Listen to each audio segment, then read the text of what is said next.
Bonjour à toutes et à tous. Bienvenue dans cette deuxième vidéo consacrée à l'étude de l'endocrinologie.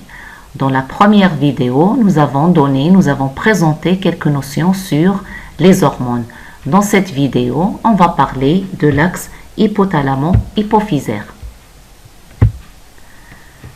L'axe hypothalamo-hypophysaire est constitué de l'hypothalamus et de l'hypophyse. Ce sont deux glandes endocrines qui contrôlent la production et la libération d'hormones des autres glandes endocrines du corps. L'hypophyse, il a été longtemps considéré comme le chef d'orchestre des glandes endocrines. Son fonctionnement est contrôlé par l'hypothalamus. Donc le schéma montre bien que l'hypophyse, il est sous le contrôle de l'hypothalamus. Nous allons commencer par l'hypothalamus. L'hypothalamus, il est situé à la base du cerveau. Comme son nom l'indique, hypothalamus, il est sous le thalamus. Il est constitué par plusieurs noyaux. Il est relié à l'hypophyse par la tige pituitaire et la vascularisation qui fait passer les hormones de l'hypothalamus vers l'hypophyse et se fait par le système porte hypothalamo-hypophysaire. La fonction principale de l'hypothalamus est de maintenir l'homéostasie du corps, c'est-à-dire laisser le milieu intérieur dans une stabilité correcte, c'est-à-dire maintient le milieu intérieur à des valeurs très bénéfiques. L'hypothalamus, en plus du contrôle du système endocrinien, il contrôle également l'activité du système nerveux végétatif. Et il produit deux types d'hormones. Il produit les hormones antidiurétiques, c'est l'ADH ou bien la vasopressine et l'ocytocine. Et ces deux hormones-là, ils sont synthétisés par l'hypothalamus, mais ils sont stockés dans la post-hypophyse. On va voir tout à l'heure. Et il synthétise également des libérines et les statines. Les libérines qui sont représentées par RH, ça veut dire releasing en anglais, les hormones qui vont libérer d'autres hormones, et les statines qui vont inhiber certaines hormones des organes endocrines du corps. Ces deux types d'hormones qui sont synthétisés par l'hypothalamus, ils sont synthétisés par deux types de neurones. Les neurones magnocellulaires, ce sont des cellules nerveuses de grande taille. Ils vont libérer l'ADH, l'hormone antidiurétique et l'ocytocine. Et il y a les neurones parvocellulaires, ce sont des cellules nerveuses de petite taille et ce sont ces cellules-là qui vont synthétiser les libérines et les statines qui vont stimuler la libération d'autres hormones.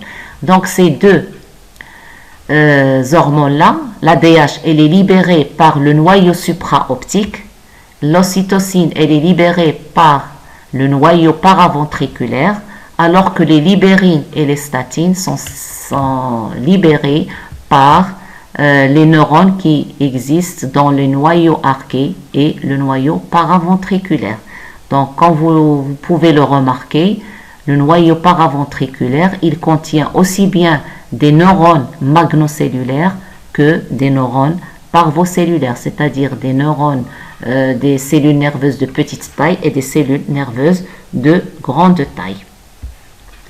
Comment est organisé cet axe hypothalamo-hypophysaire? Donc ce schéma-là, il montre bien qu'au niveau de l'hypothalamus, il y a de grosses cellules nerveuses, ce sont des neurones magnocellulaires. Regardez bien le prolongement, ils ont leur prolongement jusqu'au niveau de la post-hypophyse, alors que les neurones parvocellulaires de petite taille, ils vont libérer leurs produits de sécrétion dans le premier réseau vasculaire. Ensuite, par le système porte hypothalamo-hypophysaire, ces hormones, ils vont être acheminées jusqu'au niveau de l'antéhypophyse pour libérer les stimulines. Donc voilà un schéma qui sera très simplifié, c'est que c'est un récapitulatif d'une façon plus résumée, que l'hypothalamus libère les neurohormones qui sont soit l'ADH et l'ocytocine, soit des libérines, soit les statines.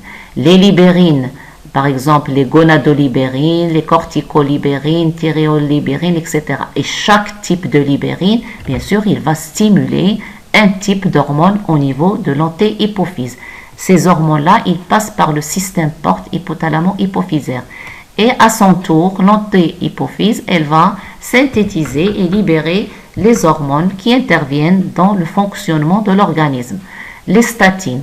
Les statines, ce sont des hormones qui vont inhiber d'autres hormones. Par exemple, la prolactostatine, ou bien le facteur inhibiteur de la prolactine, il va inhiber la synthèse de la prolactine par l'antéhypophyse, c'est-à-dire il va inhiber cette production-là. La somatostatine, je vous rappelle que la somatostatine, elle est synthétisée par l'hypothalamus comme elle peut être synthétisée par d'autres glandes, par d'autres organes du corps. Et elle a une action inhibitrice sur l'hormone de croissance. Alors, là, on va parler maintenant de l'hypophyse. L'hypophyse, c'est une glande qui est logée dans la selle turcique qui fait partie de l'os sphénoïde. C'est une glande qui est sphérique, c'est une petite glande qui est suspendue à la face ventrale de l'hypothalamus. Elle pèse environ 0,6 g chez l'homme et elle est formée de deux lobes. Comme vous le remarquez dans le schéma, il y a le lobe antérieur, c'est l'antéhypophyse ou l'hypophyse antérieure. Elle est reliée à l'hypothalamus par un réseau vasculaire. Et l'hypophyse postérieure, ou appelée encore neurohypophyse, elle est composée de cellules nerveuses reliées à l'hypothalamus. C'est-à-dire que les neurones au niveau de l'hypothalamus, ils émettent leur prolongement jusqu'au niveau de la post-hypophyse. Les hormones qui sont synthétisées par l'antéhypophyse. Il y a plusieurs hormones, à peu près 6 hormones. Il y a l'ACTH qui est la corticotrophine. Il y a l'hormone de croissance ou growth hormone. Il y a la FSH et LH, l'hormone folliculostimulante et l'hormone lutéinisante. La prolactine, la TSH qui est la thyréostimuline. Chaque type d'hormone, bien sûr, il a son rôle et il peut stimuler d'autres glandes qui sont à leur tour, qui vont à leur tour, vont libérer d'autres hormones. Par exemple, la CTH, elle libère la CTH et stimule les glandes surrénales qui, à son tour, cette glande va libérer le cortisol. Il y a d'autres hormones qui sont libérées par la glande surrénale. On va le voir après. Donc, mais la CTH, elle a une action principale sur la libération du cortisol. Il y a également l'hormone de croissance. Elle permet la croissance des os et des muscles. La FSH et LH, ce sont deux hormones qui interviennent surtout dans le système reproducteur. Ces deux hormones-là, ils vont stimuler les glandes sexuelles. Et ces glandes sexuelles, ils vont libérer les hormones sexuelles. Donc, nous aurons l'occasion de parler de tout ça en détail lorsqu'on va réaliser le cours sur la reproduction. La prolactine, c'est une hormone qui permet la production du lait. Donc, elle stimule la glande mammaire pour la synthèse du lait.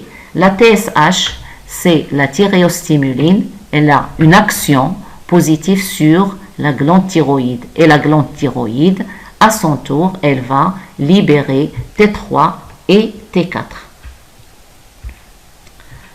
Alors, ça, c'est pour l'antéhypophyse. Pour la post-hypophyse, parce que nous avons dit que l'hypophyse est composée de deux glandes, de deux parties, la post-hypophyse ou neurohypophyse et l'antéhypophyse. La post-hypophyse, elle permet la libération. Alors là, je vous demande de faire la différence entre synthèse et libération. Synthèse, c'est la production des hormones, c'est la fabrication des hormones. La libération, c'est le lâchement, c'est-à-dire les hormones sont lâchées, libérées. Là, pour la post-hypophyse, elle libère, c'est-à-dire les hormones qui sont produits ou synthétisés au niveau des neurones de l'hypothalamus. L'hypothalamus, ils sont stockés dans la post-hypophyse. Ces deux hormones-là, l'ADH ou vasopressine et l'ocytocine. Et ils sont libérés, bien sûr, à la demande de l'organisme. Donc, on va s'arrêter là avant d'entamer les hormones, le rôle de certaines hormones de l'antéhypophyse.